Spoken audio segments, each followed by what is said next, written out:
The luckiest motorcyclists. Like number 2, this guy was on the edge.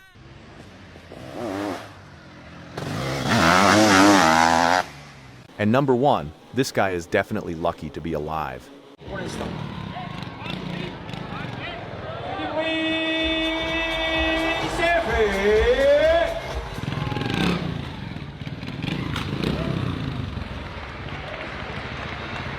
Que va-t-il nous faire là?